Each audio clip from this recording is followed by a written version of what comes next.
Oxygen levels. Oxygen levels are at 100%. Set a course to dark waters now.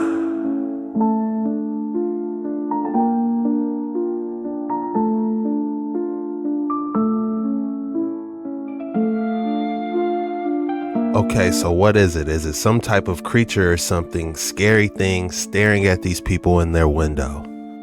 Can you imagine you're coming home and all of a sudden you see something that shouldn't be there? So what the hell is that thing? And what did they just video record? Now, could this just be a prank, or is it some kind of unknown woodland creature? And you know what the scary part is? If this thing is real, it's probably not the first time it's visited this house.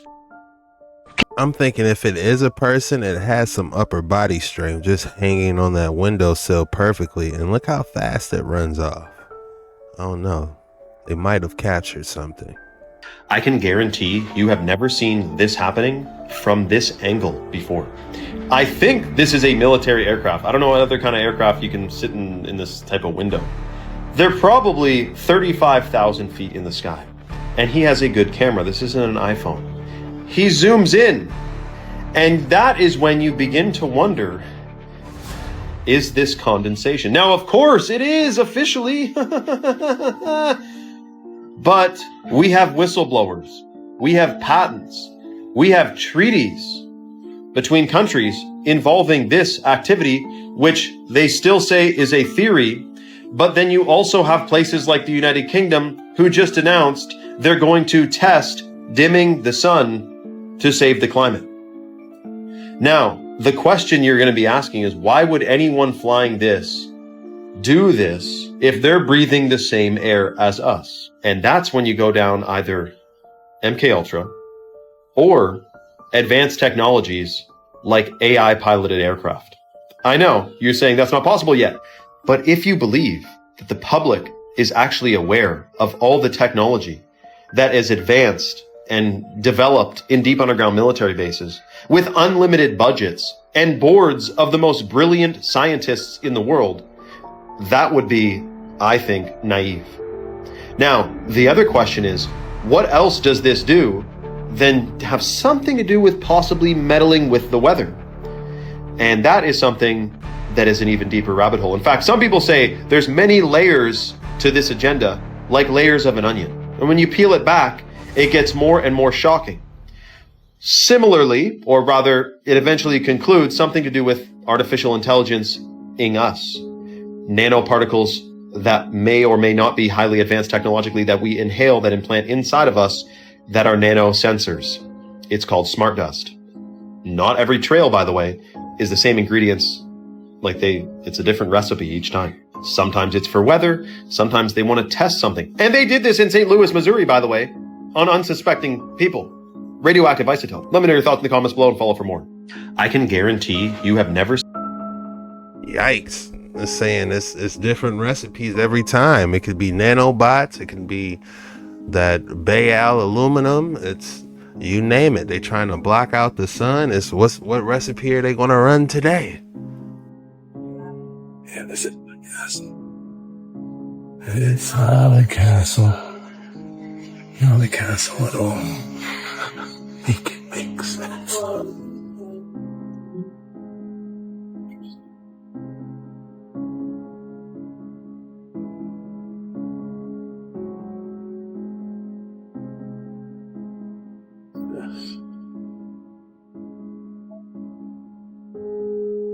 It's wild, man. So it's right there. Where got some candles?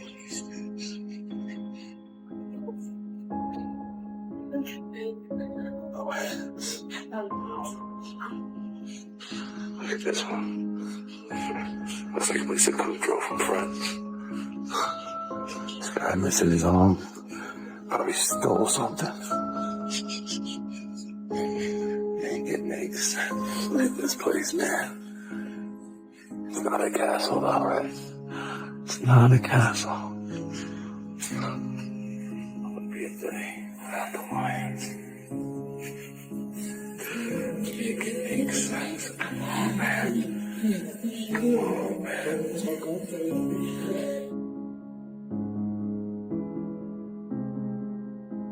Alright, I'm seeing weird looking dog creatures, possible disciples. This is strange.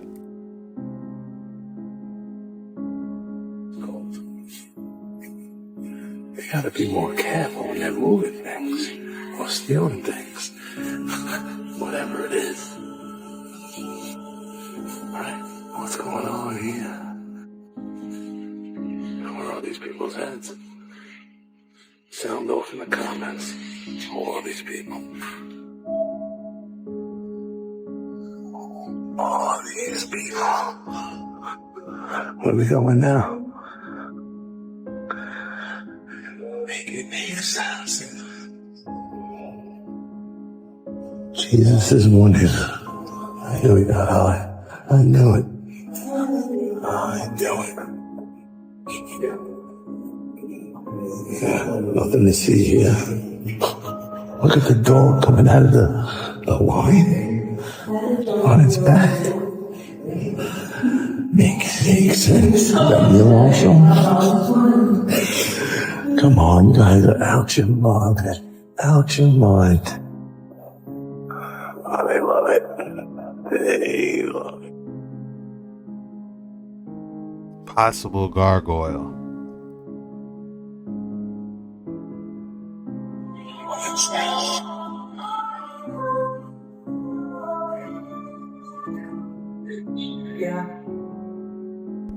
Extremely interesting. I wonder where this building is.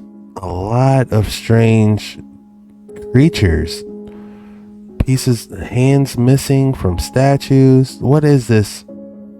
Some type of dog, and then that looks like a dragon at the bottom. There's a lot of weird stuff going on here. Notice all the antennas. So today we're going to talk about all these antennas. Now what's interesting is this is the 1890s Los Angeles, right? Look at all those antennas. You think they were gathering lightning? Doesn't make any sense because then the whole place would burn down, but they're all over the place. Now what's interesting is you see this design all over the world, and even Harvard is asking, what is in these and what do they do? Could they be brass balls with mercury in them? Harvard's asking, uh-oh.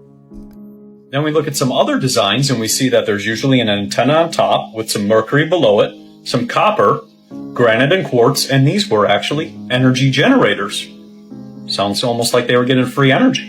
Maybe that's why they also removed all the pipe organs as well. And if we take it a step further, we can see this one, same thing, antenna at the top, mercury cell below, harmonizer, frequency, and energy storage. Almost like one big battery that's gathering energy the entire time and then providing everybody with free electricity. Then if we take it one step further and we look at mercury right here, and you put it in front of a voltmeter, and you begin to spin it, you create voltage. It's almost like those were brass balls filled with mercury that would somehow cause a spin, which would result in electric. Now if you take copper and do the exact same thing, you don't get any voltage. But the mercury, you get voltage. Something to think about. They all had no electricity bill back in the day. That's something we all can probably agree on. If anything, they had to charge for the maintenance. You probably had an antenna electrician now come through making sure your ether was getting charged properly. If anything, oh yeah, you're not harvesting your 100% ether, you're getting some leakage at the top. We had to straighten your ethereal conductors. You know, that's, if anything, they had ethereal maintenance conductors. If anything. It's that time of the day again. If you thought you weren't going to get another excellent specimen of the day today, think again. Jason, you guys see it. This is a good one today. I want to hear your thoughts on this one. What would you name this specimen? Put it in the comments below. It has like little mini purple pyramids by the looks of it. Very interesting. What is this? Alien amethyst? How striking. If I had to name this one, I would call it the Midnight Grape Pyramids. Yeah, Midnight Grape Pyramids. You got like 7, 8 of them bad boys on there. 9. This is actually a really cool one. I love this one. Was this technology used by ancient civilizations? Fasces, I believe is the name. Family, look at this. They are underground and they are ancient. They put it in the end of the tube and fire. They told us it's the subway system, a tunnel. Let's talk about the underground empire, the hidden tube systems. Look, family, again, the tube. We know them as the subway systems. Look, they are all square, all of them. These are the new ones. And these one are the renovated one. You see, the tube. Again, we see the same design as the tube. All those tunnels, the tubes had sacred ratios and harmonics. Look at this one in the book of images. Again, another one. And again, another one. When we analyze the dimensions of all the subway tunnels, patterns emerge. Many have width and heights that correspond to the golden ratio. Others follow the octave-based harmonic scale, similar to the frequencies used in ancient Gregorian chants and Tibetan mantras. Family, look at how it works. This same magnetic field is much more potent if it operates on an aluminium sheet instead of on the mercury. The reason for this is that aluminium is about 40 times more conducting than mercury. Of course, I could make it more potent still if I could put some steel behind the aluminium to improve the magnetic circuit. But instead of this, I'm going to change the shape of the motor. Let's make a machine that looks like that. Did he say it was powered off mercury? To find that the windings are very simple, being only a row of coils like this. The moving part is a steel rod with a copper sleeve around it. You put it in the end of the tube and fire. We are not allowed to know what Be the real reason for the Fasces shooting these steel beams, possibly. I don't think so, but it's definitely interesting that they have one working. This is the first time I've seen one working, a Fasces. Let's dive a little bit deeper on Fasces if you're not really familiar with them.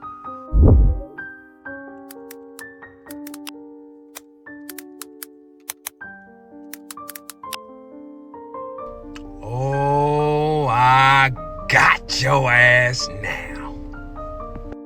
Take a look at those. What are those?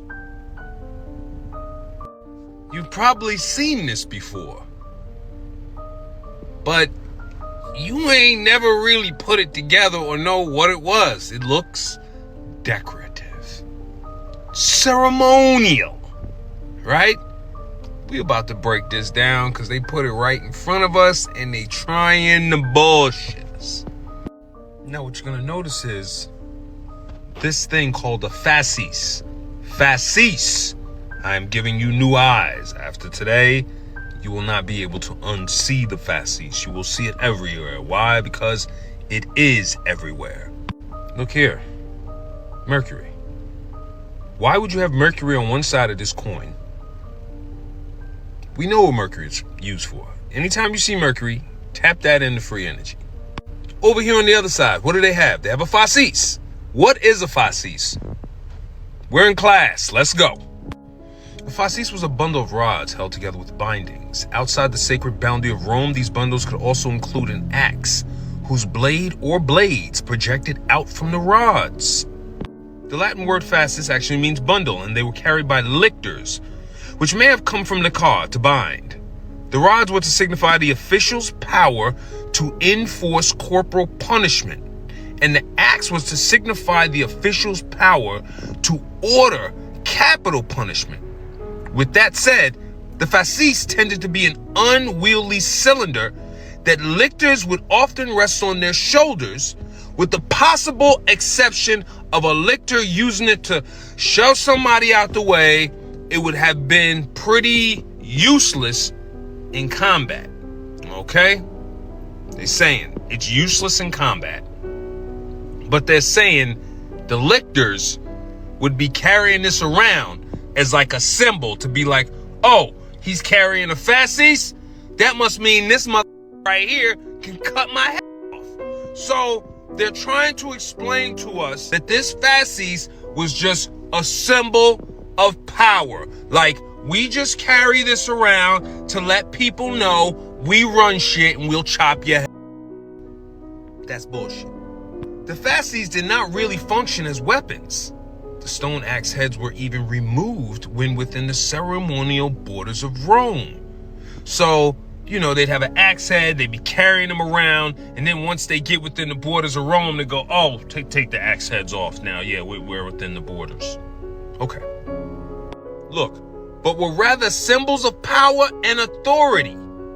If a magistrate was attacked, he would simply have to trust that all of his aides, clients, personal attendants, and possibly hired gladiators or armed slaves could overpower the mob.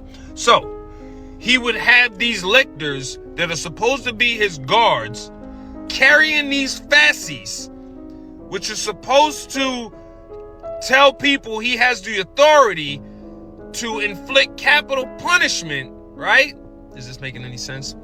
But if he's attacked, he has to trust that his aides, clients, and other people, attendants around are gonna overpower the mob for him? This is gonna get ridiculous, but I'm gonna put it together. Fasces were primarily used as symbols of judicial power. Lictors following important Roman officials while carrying Fasces. However, these lictors technically were also bodyguards. Given that they were near constantly carrying Fasces, it makes sense that they would have used it for defense. However, it seems to me that it'd be too unwieldy to use in actual combat. So do we have any... Exactly. You see what the problem is here? They're trying to tell you that, one, these are being carried by lictors for a magistrate, and these are supposed to be his bodyguards. But these Fasces are not used as weapons. Also, I mean, I just read it and you just did. It looks like They trying to hide the power of these Fasces by the sounds of it. this is a ceremony. It looks like they're within the borders of Rome. The axe is still on there. Look, the axe. I thought when y'all was within the borders of Rome, y'all took the axe off. I guess y'all just forgot about that rule for today. Bundle, wrapped rod, axe piece coming out. Look at this guy. Does he look like he's a lictor? Let me show you something else. They were carried by lictors who acted as bodyguards and symbolized the... Why is a bodyguard, right? You're supposed to be a bodyguard. You're carrying something that's not a weapon. You can't even protect the magistrate with it. Does that make any sense? Unless they're hiding its actual function. These two Jews just chilling, holding their Fasces. There's another one right there. That looks like that's on like a sewer hole or something important. Remember what it symbolizes. That's on the quarter. You will never forget that for the rest of your life. Right there. See it? The eagle. This, which is a symbol of the United States, is holding on to a Fasces. You gotta admit, why would they never talk about the Fasces ever? Or the different language that is on the money currency we use every day? You know, it's like, we should know what we're handling, right?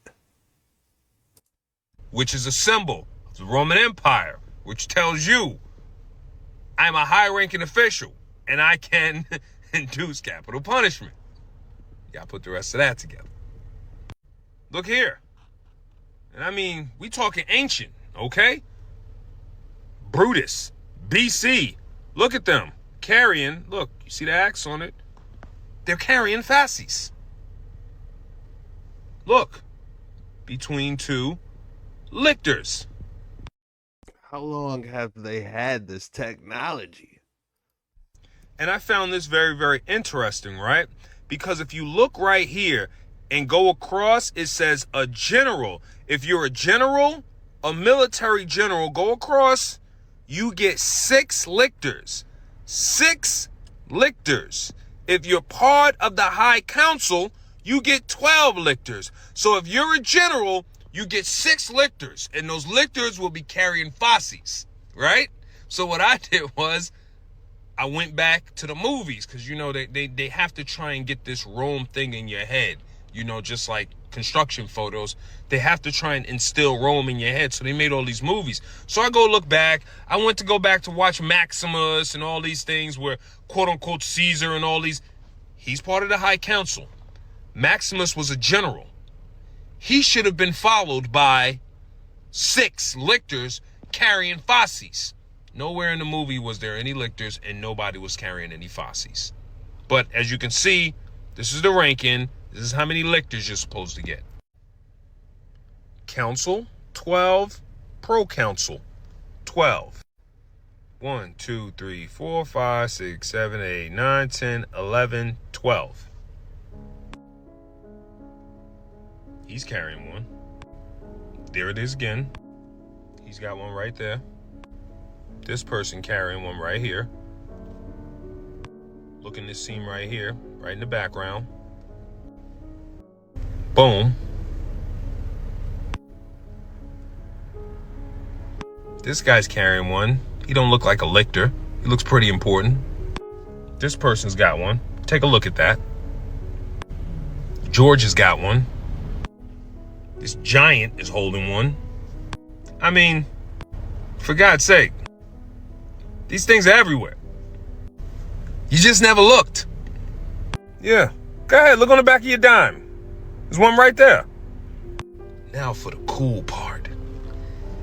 I think they're lying, and it's an energy device. It's a free energy device, and it is a weapon. But just like the Vajra, they're not going to tell us that. Look at this device here. What does that look like to you? Well, what do we have here? Wrapped around, the rods, the binding, the axe sticking out. Yeah, that looks like a device. And if you turn that device to the side, and you look at it this way, it's wrapped, it's bound, it's got the rods, and then that right there would be the axe that sticks out. That Fasces is a free energy device, almost just like the galvanic battery. And they put it right in our face. Even Lincoln has 2 of them. 2 massive ones. You would just think that's a pillar. You're just looking at that like, oh man, he's just sitting on a throne. But man, side by side, 2 Fasces. Guys, what is it? What if Mercury goes inside of the Fasces and activates it? Because I'm not buying them telling me that this right here, and this right here isn't this right here. But when the mind's blind. Someone said a Fasces, a weapon that worked as follows: a copper tube filled with mercury plus gold amalgam. The chamber inside held quartz powder and fulgurite. The lictor would wear wool robes to build up a charge while carrying. When shaken, it created a piezoelectric charge powerful enough to stun a man at 10 paces and cause muscle tremble and lock. When struck, it would emit a subsonic pulse capable of shattering glass, inducing many different ailments. Also, this is why cities had huge arches. They would deactivate the weapons as people entered or possibly charge up as they left the city. Damn, so you mean something like the St. Louis Arch? That's for deactivating weapons or reactivating them? Oh my goodness. This is a deep dive. Because if I'm not mistaken, if we go back to this video, I believe he put mercury in it to activate it. Now, this same magnetic field is much more potent if it operates on an aluminium sheet instead of on the mercury. Adamantium sheet placed on the mercury? That's what it sounded like he said. The reason for this is that aluminium is about 40 times more conducting than mercury. You mean the same stuff that's inside Wolverine? Of course, I could make it more potent still if I could put some steel behind the aluminium to improve the magnetic circuit. But instead of this, I'm going to change the shape of the motor. Let's make a machine that looks like that. We should find that the windings are very simple, being only a row of coils like this. The moving part is a steel rod with a copper sleeve around it. So basically, instead of a steel rod, they had it some way where it was, launching piezoelectric charge somehow, like on some Star Wars type blast, You put it in the end of the tube and fire. Yeah. But to me, that's kind of showcasing the power it's capable of if it's able to launch a giant metal rod like that. Interesting. Drop your thoughts on the comments below.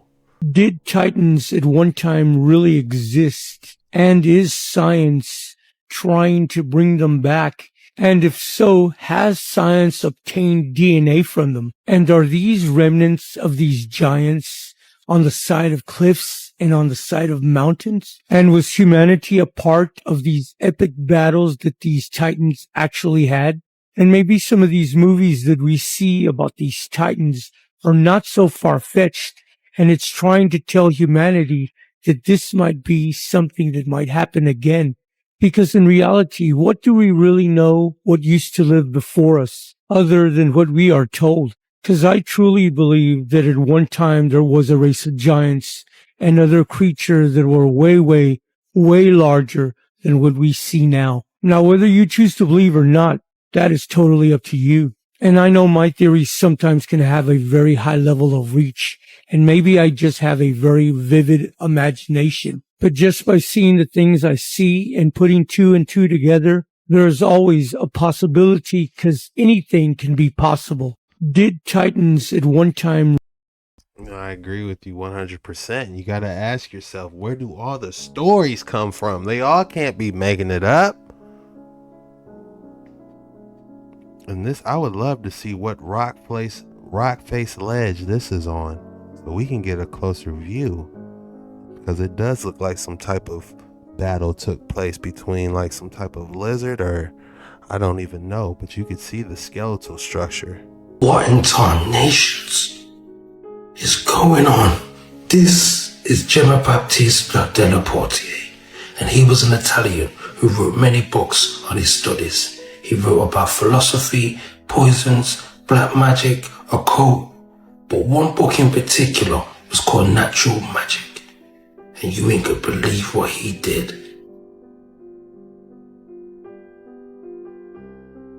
This guy was crossbreeding humans with animals. Look at the size of that guy's head. In his studies, he went on to say that certain humans would take the characteristics of an animal.